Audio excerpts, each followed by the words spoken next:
Hello and welcome to episode 10 of the Truuman podcast, the podcast where I interview men because I want men to talk. Today I'm joined by Rich Hearn. Thank you so much for being with us today. How are you? Thank you for having me. Very well, thank you. Excellent. Yeah. Awesome. First question, toughest question, my favorite question by a country mile. What makes Rich a man? Okay, so yeah, I was expecting this question, I guess. I've tried not to think about it. What makes me a man? I suppose it's more like what makes me the man I am, right? Right, because I don't really see, I almost see like men or the man that I might describe as a man is probably not necessarily me. I'm just who I am. I'm what am I? Part my wife, part my kids, part my upbringing, um, and and a lot. Yeah, okay. I have thought about this actually, and I've just remembered what I was thinking this morning, and how to sort of have this answer that's like a good answer. But I suppose I am the sum of all the choices I've made in life, and some of the choices other people have made for me, and that's all we all are, isn't it? Bunch of choices. Yeah, nice. Okay. Let's clip that. Nice philosophic answer. So you mentioned a number of things there that sort of influenced that as well, and you also said that that's what you are. So it'd be interesting to get an opinion on what you think it is a man today that is outside of you, essentially. Obviously, you've got your own Yeah. opinion. Okay. What is a man? Okay. Well, there's obviously the obvious genetic bits that make someone a man. Yeah, Um, and is there a mindset that makes you a man? I don't know. I think that this is another thing I was thinking actually, that I'm probably going to answer a lot of these questions with questions, because I remember taking my daughter to see Zootropolis, and that's what the fox tells you is the intelligent way to talk about things. So yeah, if I haven't got an answer, you'll know because I've answered with a question. Um, but or a Disney quote. yeah, a Disney quote. And I think really though the answer is I don't really know. Like what is a man? It's so nowadays it's kind of open to interpretation, I suppose, to some degree. It's you know, we're all different. Yeah, So definitely. I mean, it's. I think you hit the nail on the head the first time around, right? It's what you make it, and I think that's probably what I'm trying to sort of emphasize. I think it's a really tough question. I think it's a question that's being asked a lot, or it's something that's being questioned. Like being a man is being questioned, and that's why I want to address it, and I want to understand what people's thoughts are on it. So, this podcast is designed around you and what it is and sort of how you've sort of got to where you are now. So it'd be a great to get a little bit of an understanding of. I always use this little Rich. I won't use the other option of what it was like sort of growing up as little Rich. okay. So yeah, I've been thinking about this a lot recently. I think because I started a business in 2018, I've spent like various times in the last 5 years thinking about what my story is. Um, and as you know, the other day I managed to kind of get it down to like a 2 minute little pithy idea, but that means I fluffed over a lot of the little Rich. But I remember I had some close friends in school, when I was really small, and that was always, I've always had a like tight, close unit of friends. And then some of those I've still got now, but sort of people come and go, I suppose, and so that happened to me in school. I think I moved to different schools and had friends, and then had other friends. Got into music really young. I remember playing, and this is part of the bit that I cut out because some of my rock and roll mates now laugh at the fact that the first instrument I played was clarinet. This Nice. was at primary school, kind of, and I remember going to primary school on the day that we were kind of given musical instruments, and I must have been late that day because I don't think I'd have chose. I was like, what's left, and I actually thought, and this isn't like however old I was, 8 or 9 year old, and I was already thinking about like, well, do you know what, that like I could progress onto sax, and that's a bit cooler. I was already quite aware of the perception of things, you know what I mean, and what Yeah, that would yeah. look like. Um, which I guess I then brought into my sort of music career because I did that, like played clarinet for a year, smashed grade 1, was pretty good on it. Then then was given guitars, was doing some kind of come by our round the campfire sessions in a teacher's classroom at a primary school. I remember learning to strum a bit of guitar. And then when I was 11, I managed to blag my parents into getting me a drum kit. After I remember hearing my sister blasting "Rape Me" by Nirvana, and I was like, "What the hell is this?" I was really offended by it. I was like, "It's about rape." I was such a young child, I couldn't sort of see anything beyond the surface level of it. And then I heard Rage Against the Machine, and again I was like, "Oh my god, he's just swearing."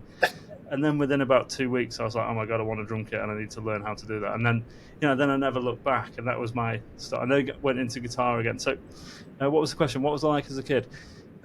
I liked music. That was Yeah, nice. Yeah, nice. And well, you can sort of explain what that's led into sort of later on. But I guess what sort of comes out of that is that passion for something, a hobby, an instrument, and that sort of thing. So how did you find that love, and how have you still essentially got that love for that, or was that a rediscovered love later in life?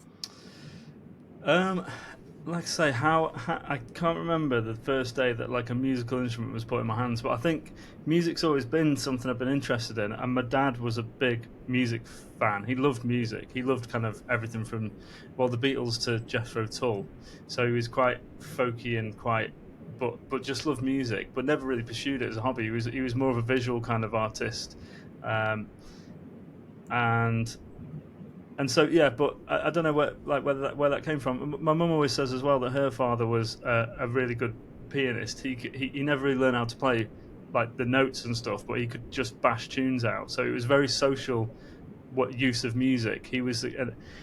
I've sort of married into a family of musicians, but my father-in-law is a brass band composer, so more on the kind of classical side. And I ended up joining a choir in like 10 years ago.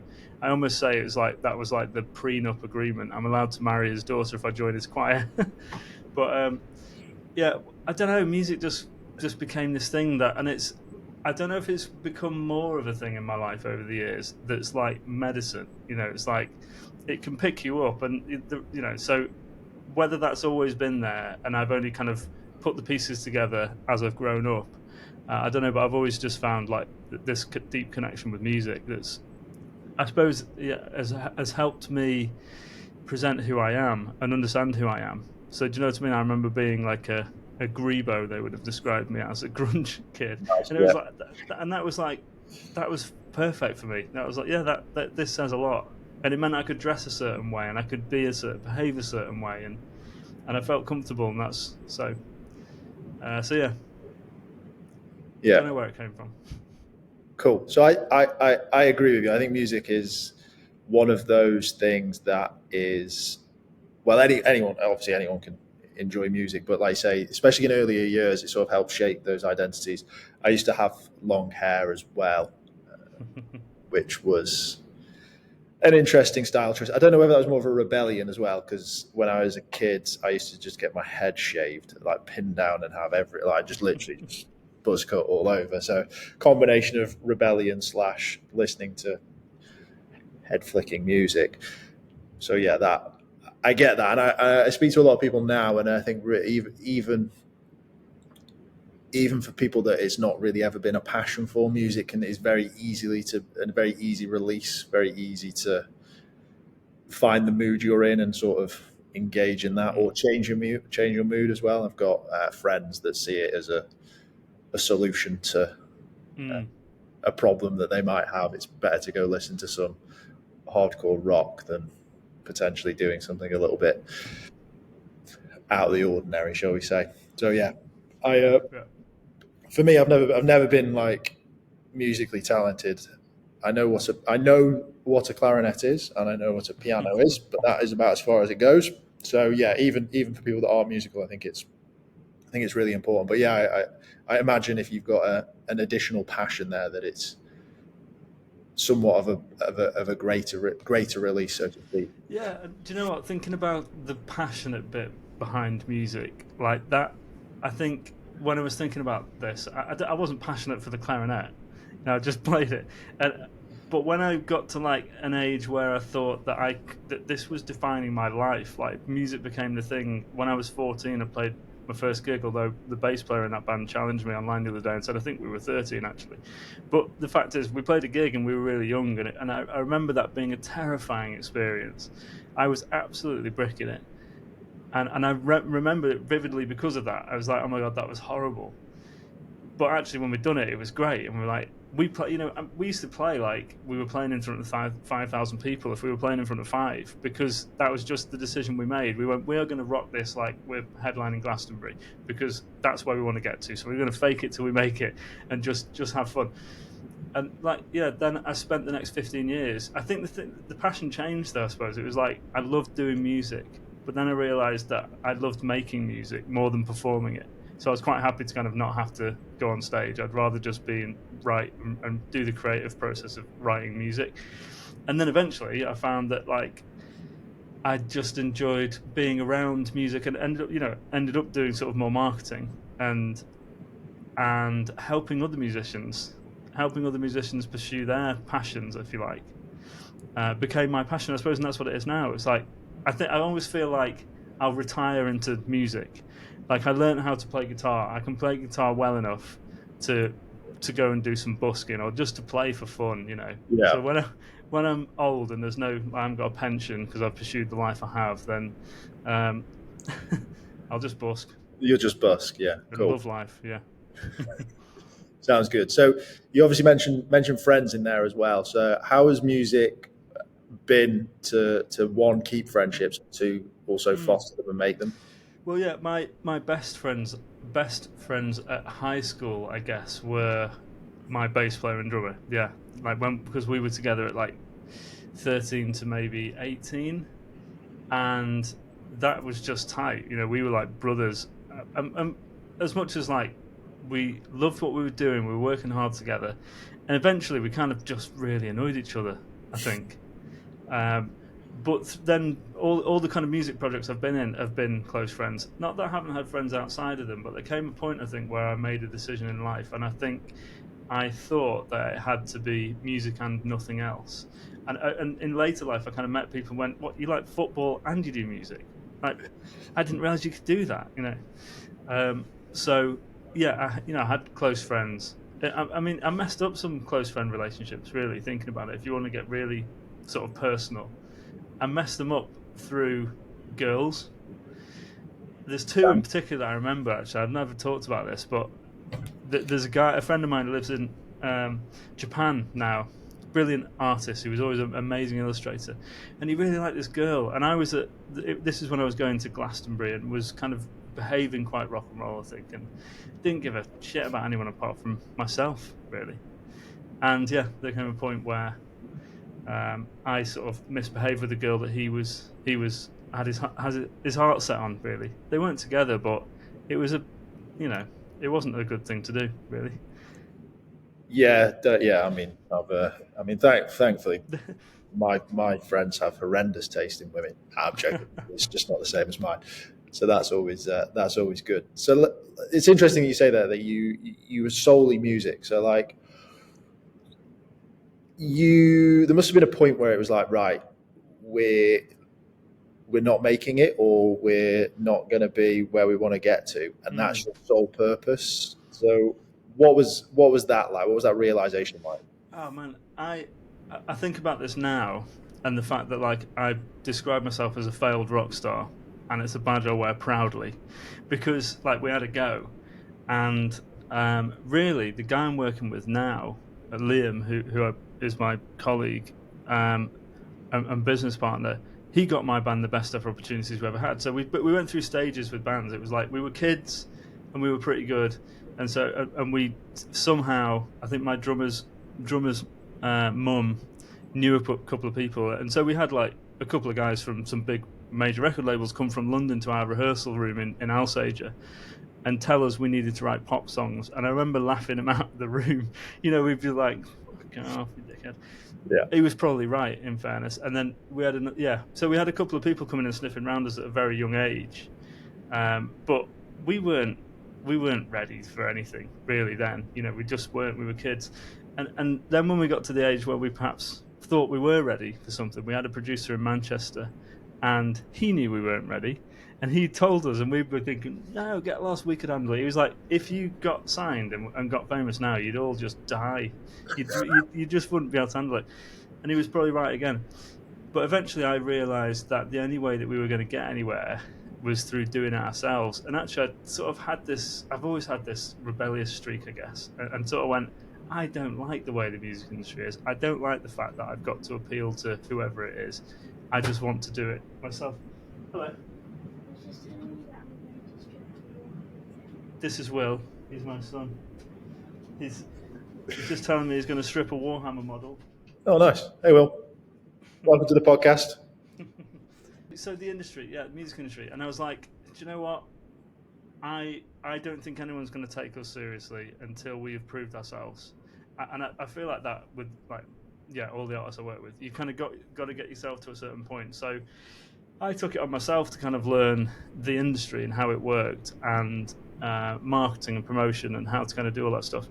And we were doing okay. We got to the point where we were in our 20s and we'd started to kind of make a few things happen ourselves. We'd got a PR company down in London. We'd saved some money, and then we started working with Liam, who I work with now, and he got us the best opportunities the band had ever had.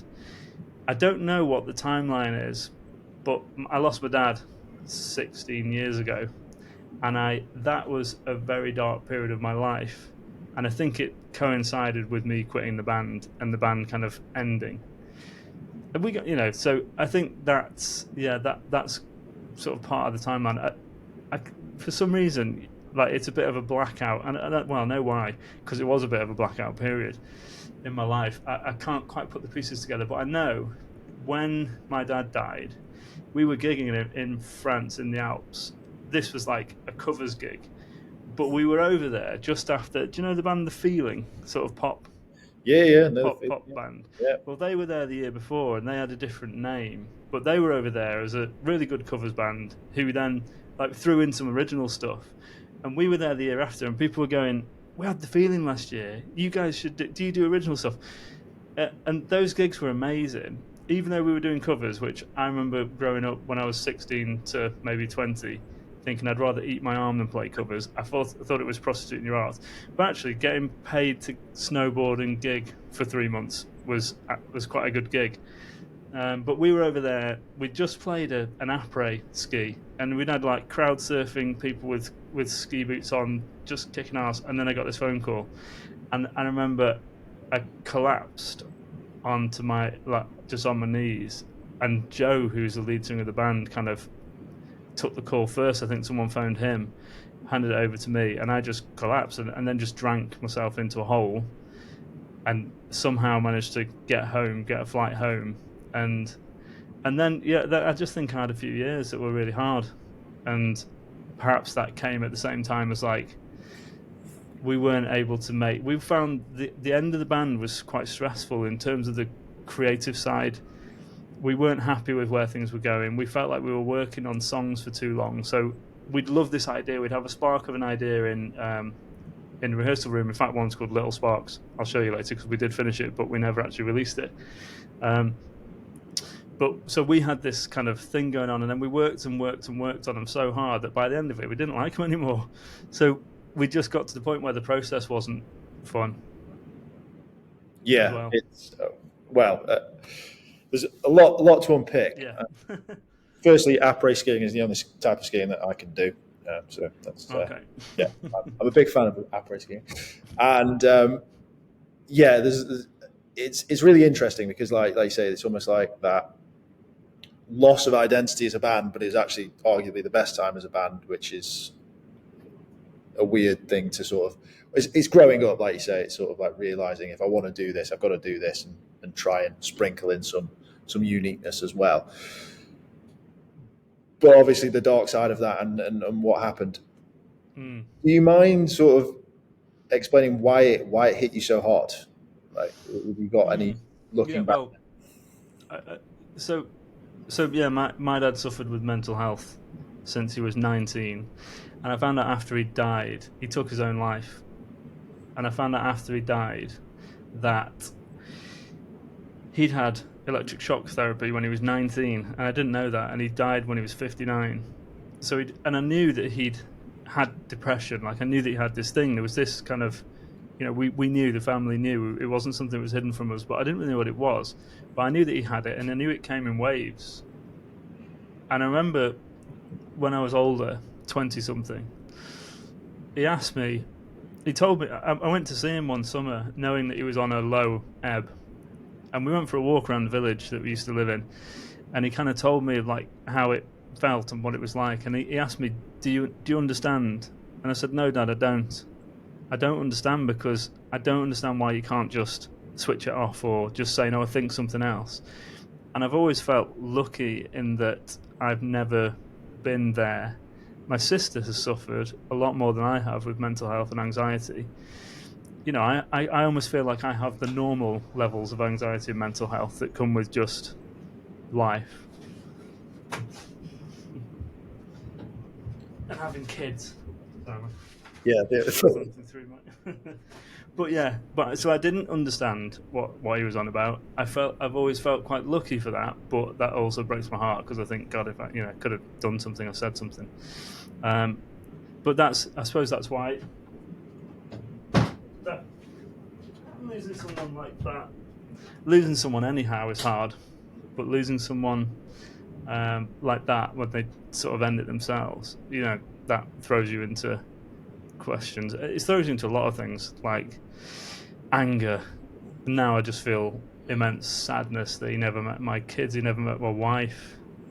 But I suppose when I was that age and it was fresh, it just took a few years to not get over it, but I don't know, to stop drinking. I think I just went a bit off the rails, really. Well, it's a shock factor, right? Like you say, Yeah, if that's someone's it. ill or To get past the shock, to just kind of get over the initial sort of punch to the stomach took a few years, I think, really. And I think part of the reason why I can't put the timeline together is because I don't really want to go there, really. no, that's Do you know very what I mean? So How do you think that's changed your perception of life? Okay, yeah, it definitely has. So happiness for me is a pursuit that I think that I sort of hold in the highest, I guess, the highest kind of place for me in life. I'm always trying to make sure that everything I do like makes me happy and those around me. I do struggle with people like being unhappy, and I suppose that's come from that with my dad.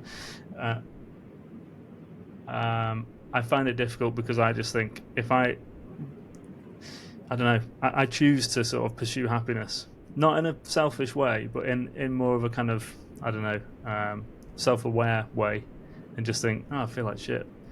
Why is that? Try and figure it out and move past it. So that's definitely something that I try and be kind all the time, and try and sort of promote happiness and enable it in other people. What else? What was the question? Just how it's affected the life, essentially. So that, and then when I set up a business in 2018, doing kind of music marketing, and then a not-for-profit aimed at sort of bringing funded music projects into Stoke and Staffordshire, I had this idea of what these kind of pillars of this business would be, because they were kind of the same business, but limited company was for selling marketing, and the other one was for like doing funded projects. But I had these pillars, and one of them was like mental health, and I thought, I want to do something in mental health, because obviously the music industry is a funny one in that there is a lot of it, and it's not just artists, it's everyone sort of behind the scenes and everything. There's just so much mental health stuff going on that I just thought, well, if I can sort of build that into something. But what I struggled with was people are willing to pay for marketing. I don't really want to monetize mental health. Do you know what I mean? I can't sort of see me going, I'll sell some mental health. Obviously, if I was a therapist or a mental health nurse, then yes, they've got to get paid for doing that thing. But I couldn't figure out how to sort of monetize that bit, so it took a bit of a back seat. But funnily enough, when me and Liam reconnected, so Liam was our radio plugger, got us the best opportunities in our band. That's almost the end of that story. But we took another single to him, and he said no. That was another part of that story.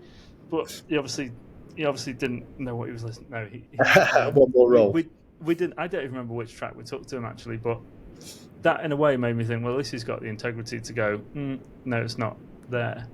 But over the next 10 years, I knew who he was. I knew he was working with projects that I was kind of around and on the fringes of. And then we reconnected 10 years after we'd worked together on a mental health first aid course that was funded by the Musicians Union for him and Help Musicians UK for me, I think. And I remember having to describe who I was. I used to be a musician, now I do marketing. And that guy on Camera 7 got my band the best ever opportunities we've ever had. And we kind of reconnected. I sent him some music after we'd sort of chatted about what we were doing. He really loved it, and we started working together. I've forgotten where I was going with this question, but yeah, the changes. So it was then just talking about trying to sort of build mental health into what I was doing. I realised probably the only thing for me to do at the moment is signposting. So my cousin is a mental health nurse, for example, and he's doing a master's in dual diagnosis, which is like you've got a mental health problem and a drink problem, which I think is probably rife in the music industry, like drugs and mental health. Yeah. So I've kind of already talked to him and said, look, I'm trying to do something. I don't know what it is, but there's one part of it is around mental health, and probably it'll just be signposting people. And if you just put your hand up and, you know, are there to sort of talk to people who need help, that's the sort of, that's sort of people I need. So yeah, the mental health bit, I guess, came from my experiences with my dad. I don't suppose I would have the same sort of desire to do something in that space had it not been something I've lived with my whole life. That's fair enough. Yeah. So I did a podcast with a guy called Mustafa quite early on, and he works in high-end fashion, which is extremely high pressured, extremely sales orientated, extremely clicky, everything's extreme. Like I've said extreme too many times now. But he was taking on a role within the company to start to advocate mental health, because within that industry it was shunned. It was like you just crack on, and it's in that industry. And I imagine this is probably similar in music, especially high up in music. It gets to a point where they would always find someone who would work more for less money, because the people that want to work for those brands are either trying to make a career in it or are already extremely wealthy anyway, and it's more of something to say at a dinner party. So I can see in that industry why it's there. What do you think is the key issue for mental health in music and musicians? Good question. I also think, just before I answer that question, that I think it's rife in a lot of industries. Like my wife is a teacher, and I know for the last kind of 10 years that she's been occasionally taking responsibility for well-being in school, and it's a challenge. And I think mental health is a massive issue in teaching as well, and because of the pressures and the accountability, and I think it's only got worse and worse and worse over the years. In music, for me, I think, and this is kind of a little bit sort of man-facting here, but I think that there is investment going in to the music industry from a high level when people are at crisis point. So to try and stop another Avicii, or to try and stop another suicide, there's almost like that level when people need it and they're at breaking point. For me, what's missing, and it is starting, I've started to see a lot more of it in recent years, is mentoring and coaching to stop people getting to that place in the first place. I don't know if you ever will, because you're always going to have like the freaks and weirdos of music who are it's art, right? There's beauty. There's got to be. Yeah, of course, there's beauty in the suffering, if you like, but it's. I sort of feel like, mentorship and coaching, and I suppose this is again the same probably across all industries. That's like where you can try and help people not get to that point in the first place. Yeah. But we'd have no Adele albums, so there's got to be a battle. Do you know what? That's you joke as well, but that's kind of, there is a part of that as well. It's like, well, someone's got to suffer to kind of come to create this sort of beautiful bits from it. Like you say, the cracks where the light comes in. It's like, so yeah, there is a risk of that. Like if everyone had the perfect mentor and coach and we were all on a certain level, you'd just have very monodynamic music for the rest of forever. But Potentially. yeah, I mean, and hopefully there will always be artists who sort of have cathartic experiences expressing themselves with music, Yeah. because that's what everyone else needs, isn't it? That the listeners need that kind of. So one of my businesses a while ago was working with professional athletes and essentially allowing them a career after sport, because we obviously see all these highbrow and hyper successful athletes and sort of elite level that earn millions of pounds. But if you sort of peel past a layer, you sort of get into League One football and lower ranked tennis and golf and Olympic sports. They end up retiring in their mid 30s with not a lot of to show for it. And it was essentially helping them sort of find another purpose, because the cliche is finish football and then be a coach. And ironically, there isn't enough teams for everyone to coach. So it was trying to sort of on that angle as well. So what are your thoughts on that for sort of, I guess, lower level artists? Not every artist can be like a Grammy winning artist and make Yeah, millions. yeah, that sounds nice what you were doing there, and I think one thing that I've always felt about the mindset of sort of that's in the music industry, it's almost like when you decide that you kind of want to have a go at music, it's almost like you're not allowed to not aim for the top. You're not allowed to kind of not be aiming to play Glastonbury main stage, and I feel like maybe there's a sort of path into allowing people to just do it for fun, because right now the music industry is in a funny place where making music has been democratized. The cost of making music has come down and down and down. The cost of releasing music has come down and down and down. So there's just a plethora of mediocre music, like for want of a better term. And as much as like I used to rail against the gatekeepers, like I said, like I used to just think, no, I'm not going to let anyone decide whether or not I can have a career. I'm going to do it myself. There's reason for gatekeepers. There's reason, and there's a reason I listen to, like, when I'm on a good week, 200 artists a week, and choose 5 that I'm reaching out to because I think they're good enough. And I think you need people who are willing to do that and prepared to do that. But also, that doesn't mean that the other 195 shouldn't be doing music. I just think there needs to be a bit more honesty in the music industry, and maybe there needs to be an opportunity for people just to like do it for fun, not do it because you're aiming to make a career out of it. Having said that, I've always, I aim to make a career out of it, and I aim to help other artists make a career out of it now. But I just feel like at the moment there's so much noise. It's hard enough for artists who are good to get heard in the first place. So yeah, I just think maybe validating people doing music for fun might help. Nice. Yeah. I get that. I think it's a passion, right? And some people should just find enjoyment in passion. Like you get very good singers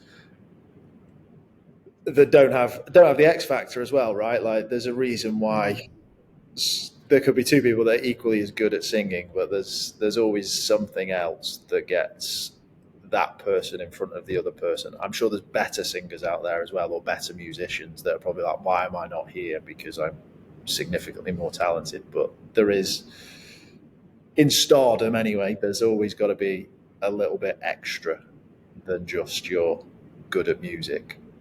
God knows how many people are grade 8 in an instrument, but are never going to pursue it. So yeah, it should be seen as a hobby as well. Speaking of hobbies, what is it that you sort of now do outside of your career? As a little bit of fun. I run every now and then, not enough. Not But I enough. started running actually after I lost my dad. Me and my sister signed up for the Great North Run, and we did it for Mind, and it was an excuse for us to kind of, to get into being more healthy, really. And then she went, "We should do the London Marathon," and I was like, "Yeah, we'll do that for Mental Health Foundation." So I signed up, and she didn't. I did it on my own. But since then, she's done. She married a guy who was into mountain marathons and this kind of thing, so she's done a lot of that. I've done more of the sort of road running, trail running stuff, and I love running. I love trail running. I love that I can step out of my house, put my trainers on, turn left, and I'm kind of up the downs banks and kind of in the countryside. Some of the roads down there remind me of Cornwall. So my dad's from Plymouth, and we used to go across the Tamar into Cornwall, and I just love it. So I love running. I don't mind running in the peeing rain. I'd rather run on trails than in the countryside. I love. I mean, in terms of hobbies, I still pick the guitar up every now and then. I've got a clunky old. I don't even own a guitar anymore. I got rid of more, but my wife's got a clunky old acoustic, which is quite nice, and so I play that every now and then. Other than that, it's just hanging out with the kids. I've got 2 kids now, 11 and 9, and so I try and spend as much time as I can with them. So yeah, my son's into Minecraft, so I've had to learn. I don't really know how to play it. He just beats me every now and then. So yeah, I mean that's kids, right? They are Yeah, they become a job in themselves. So I've been told. yeah, I'm not at that stage yet. I love them. So yeah, so I guess other than that, I don't really have hobbies. We sort of watch films, but yeah, the healthiest thing I do is running. Um, just try So and hang out with family. yeah, cool. So like, let's talk about family. Like, what Mm, you've obviously. It sounds like you had a really good relationship with your father that then just stopped, mm. and now you are a father. How do you take the positives from what you got from your father, and also essentially the negatives as well? So, what are the positives and the negatives that you now utilize yourself as a father? What have you taken from him? Mm. Good question. I've never really thought about that because he's not been there as I've had kids. I've never really thought about but the good things about him, I suppose a lot of my values come from him. I guess like he was a really kind and loving guy. Um, the bad, what was bad about him? I used to get a bit narky. I think I've probably got that as well. So my daughter always asks me if are you grumpy today? No, I'm not grumpy. Um, but yeah, I suppose I almost feel like thinking about it. He was often there. He was always there as well, and I'm here. I'm sort of where I've ended up in life at the moment. At least I work from home quite often, and I'm the one taking the kids to school and picking them up. Much to I know my wife would probably rather that wasn't the way it was, but that is the way it is, and I love that. It's fine. It's great. Um, what else I've taken from my dad? He was quite creative, but I think I've gone further than him in terms of like doing creativity more as part of my career. Yeah, Um, it's it's interesting that you like the sort of stuff you're saying in regards to your family and stuff. I listened to a podcast with Liz Howes, and he was talking about his life and how it's sort of broken up into what he calls chapters. And I sort of see it now. So I've got friends who've got kids as well, so younger than yours, so sort of in there. They're just about to go to school, so like 3, 4, hmm, and 5, and you can see that for some of them, this is their sole. This is their sole chapter now. Is I'm going to be a dad, the best dad that I physically can be, probably for the next 8 years till they sort of go away, dad. You're in the way. I Uh, Yeah, I'm not looking forward to the day that my son doesn't want to hold my hand when we walk to school. To be honest, I thought it would have stopped already, but it hasn't, and I'm clinging on. And he's going up to middle school next year with his sister, and it's a big change. And it won't be long before I don't have to walk him to school anymore. So, yeah, I'm loving this period of time, and yeah, well, maybe um, it'll be more like that. Maybe you won't. It's not that he's not holding your hand to school.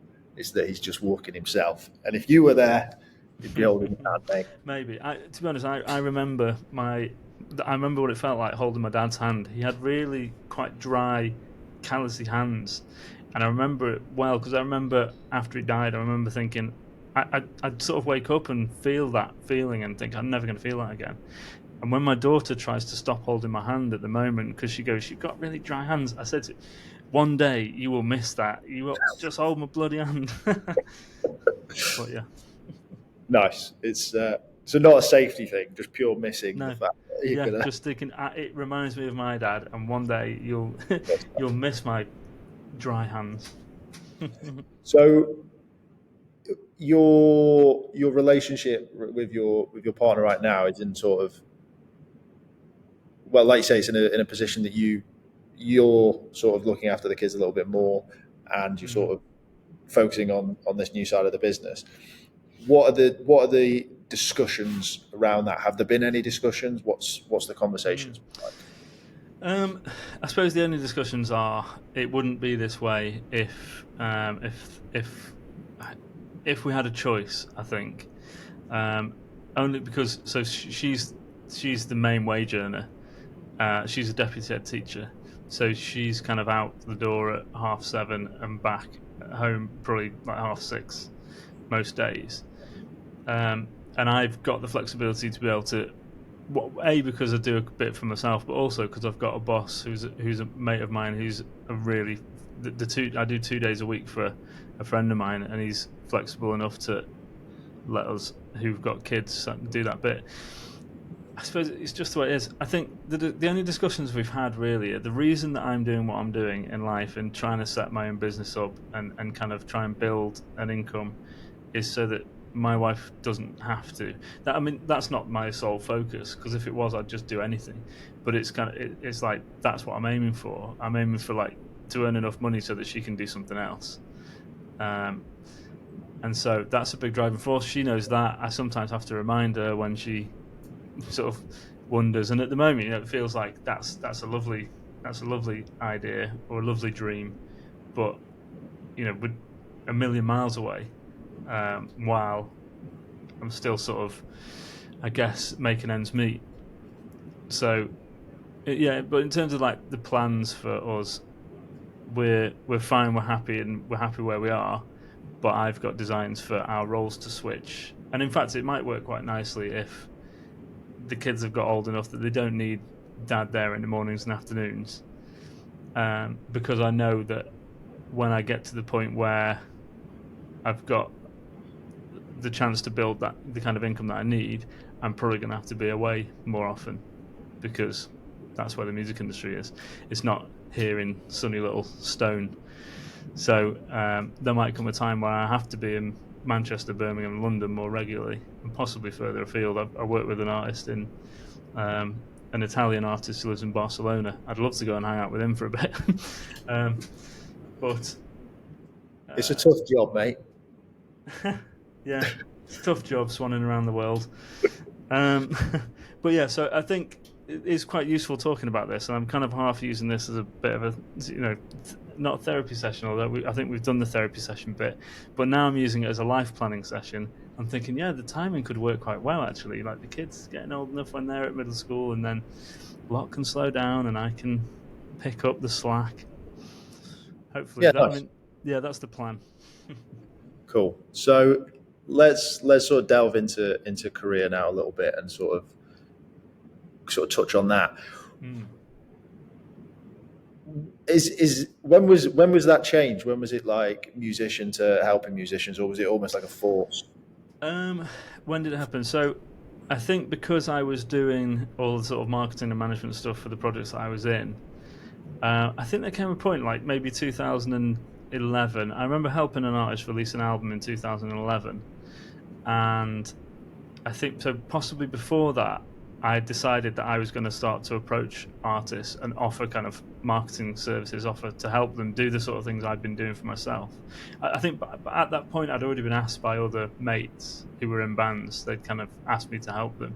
I wasn't charging anyone anything at that point, but I was just dabbling stuff to do with digital marketing and an artist, and then spent like 10 years doing that evenings and weekends, and then like 2018 sort of decided, right, if I'm going to do this, it was good timing for me, really, because I went 2018. I'd done a master's in digital marketing.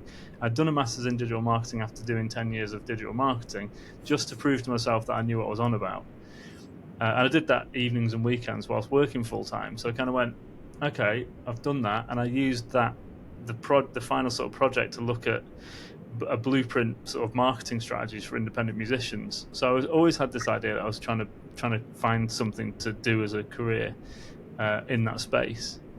And so yeah, I guess some of it was kind of natural, and some of it was a path that I set my sights on. Then set that business up in 2018 and sort of pivoted a lot. I started doing too much for too little, trying to do everything for an artist for not enough money. And then eventually, within a couple of years, I think had some clients that were worth like 14 times what I thought I could charge, and was like, okay, that's helpful because then you can actually do the job better without just stressing about, yeah, trying to do I don't know what you could get done. But that decision to kind of, I guess, move away from creative and into marketing just happened naturally. I remember having a day where I worked with an artist called Ewan Grono, who's Johnny Marr's bass player, and he was releasing some stuff independently. And I was like, we spent a day kicking around this bloody EP artwork. And it was just like, move that 2 pixels up, that one down, and this font, here's 14 different fonts. They're all pretty much identical, but let's try them all out. And it took ages because we were doing it remotely. It was during lockdown, and eventually he kind of replied on some WhatsApp message and said, "Yes, we've nailed it." And I was like, I got this massive wave of energy, like, yes, we've done it, and now I can upload it and we can do the distribution. And I realized that process of helping him make progress really filled me up. I was like, that I really enjoyed that. And so yeah, that, I suppose that was partly where I went, yeah, this is where I need to be. I love this. But it was a gradual process. I'd been doing it for like a couple of years paid before I had that little epiphany. Cool. Well, yeah, it comes in weird places, I guess. I'll tell you a fun story about what you call like 98 to 100% um, mm, off camera, because it's quite a, you'll like it moving forward. I think it'll help you with clients, because I've been there, mate. I've dealt with clients as well, but yeah, it's an interesting story. So, mm. just to sort of touch on something you touched on before about this being a little bit of a life planning session, sort of moving forward into life, and sort of thinking about career, other musicians, family, hobbies, picking up the old guitar. How important are you finding life planning, or is this something that you're recently discovering and want to do more? Life planning. I don't think I don't know. Have I done? I sort of feel like maybe I haven't really done that much life planning. I've just kind of done what's in front of me. But that's not 100% true, I don't think, because I have done. I remember seeing a house in the Peak District, not far away, like an hour away. But the house had this kind of outbuilding that was like a studio space. And my wife is a textiles teacher primarily, and would love to do sort of workshops. And I sort of feel like at some point I'd quite like to have a recording studio, even if it's just a space for me to sort of do some music in, or perhaps help some artists do some stuff in. And that turned into this kind of almost a vision board idea. I can see the house in my head now. And so I think that's as far as I kind of take those things. I kind of go, that house is good. I know how much it would cost, and those kind of things. I don't. I'm looking at my board behind my screen, and it's all just notes and bits and pieces. I don't do too much kind of planning, so I almost feel like I could probably benefit from doing more of it, because when I have set my sights on something, I've just done it. Whether that's a thing that takes 2 years or 10 minutes. Nice. I'm going to ask you a question now that you might. It's going to be another hard one, I think, but I kind of like it.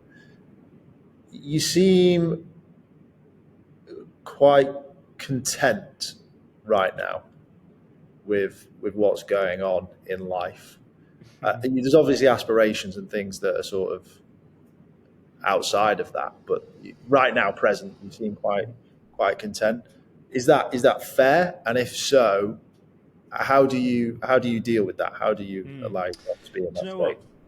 what? Is it fair? Am I content? I'm definitely I'm happy with with where I'm at in life, but I feel that is a massive risk, like because basically one of the points in my life where I was in that band that were playing covers, where I'd rather eat my arm than play covers. I went. This was my final year of uni, and I remember looking around. I remember the day really clearly. I was looking over there was McDonald's, and over there was Burger King. I was thinking, I've got no money. I've run out of money. I thought I need to get a job. It was final year, and I got a phone call from a mate who's in the band. Twem, he used to be my drummer, and he's pretty much my best mate from college till now. He phoned me and said, "Look, Dave is leaving the band. Dave's the guitarist. Dave's also owns the booking agency. Dave is the friend who I work with 2 days a week. Dave's leaving the band. Do you want to come and do some guitar for a bit?" I was like, Burger King, McDonald's, or get paid to play guitar. Even though I thought it was prostituting your art and I didn't want to, I thought, right, okay, I'd rather get paid to play my guitar. Yeah, okay. And I did that for 4 years. But I knew that those guys in that band, and not all of them, because a couple of them have changed, but that was a comfortable trap. You could have very happily just gone, yeah. We were kind of earning a salary doing two gigs a week. Sometimes it was busy in summer and it was busy in December, but for the rest of the times, we'd have months where we weren't doing very much. And while I was in the band, I kind of tried to encourage us to get, like, we were paying ourselves very hand to mouth, and I turned it into a salary. So we got paid. It wasn't a lot, but we'd be paid like 1,500 quid a month, whether we gigged or didn't. And that I just thought it was a comfortable trap. So I spent the 5 days in between gigging working on pursuing my career in music. I ended up getting a job writing electronic music for a sound design company, which is what I was into at the time. And I got that. Again, that was like me going, right, I want this. That's what I'm going to do. I did some things. At the time, I downloaded a bunch of videos from this sound design company and redid the sound and sent them to this guy, and he was just really impressed that I'd done that. And I got a job working for him. So, but now, where am I? I always worry about this comfortable trap. So I don't want to be there because I have got this ambition that I want to get to the point where I'm earning the household income and my wife can kind of step down and do whatever she wants. That's my goal. I think if I get there, that'll be when I can sort of, I don't know, breathe out, I suppose, and go, right, now I'm content. Now I've got where I want to get to in life. Right now, I'm not there. I know I'm definitely not there. I've got a lot of work to do to get there. And I worry, I suppose, that I'm too content. Yeah. Yeah, again, yeah. Yeah, I think the more I look at it and the more I'm sort of dealing with it right now is I feel like it's a state and it sort of links into those chapters. So like I think it's really important to be content with your current situation, but you shouldn't feel forced to stay there. I think it's literally what you said. Like I completely agree with you. It's okay to enjoy where you're at and not Mm. be ashamed or feel pressure that you need to get to somewhere else. It's okay to be happy in the moment, but it's also not wrong to want more. And I Mm. think that's how I'm looking at it right now. Like, and if you can find that, you're onto a winner. I think in Yeah, life. and you're right. You're right, and it's a bit of a cliche, but enjoy the journey and the process because that's life, isn't it? And I think, um, yeah, I remember I started to do sort of mindfulness stuff a few years ago, and I've dipped in and out of it. And I remember one of the things was like it's about trying to not have a sort of striving mind, not to always be striving. And I think that's fine, but I think there's a balance because you could just sit around on your arse all day and do nothing. But yeah, like you say, for me, I think you've nailed it. It's about I am happy where I am, and happiness, as I've said, is really important to me. And it's not just my happiness; it's the happiness of me and everyone around me. But that is, I'm always, I'm always aware that I have this other aspiration, another thing that I want to get to. So I'm not going to forget that, I suppose. Perfect. Honestly, I think that is an absolute beautiful way to end it. So, Rich, thank you so much for your time. If there's any closing remarks from yourself, it'd be great to hear from them. But thank you No, very much for being here today. thank you for having me. I feel like you've taken me through, and maybe you have done this through the kind of 8 pillars of what the Truuman sort of framework is. Maybe. It's been cathartic, for one, at least. So thank you. It's been therapeutic and cathartic. I've really enjoyed it. Enjoyed talking to you.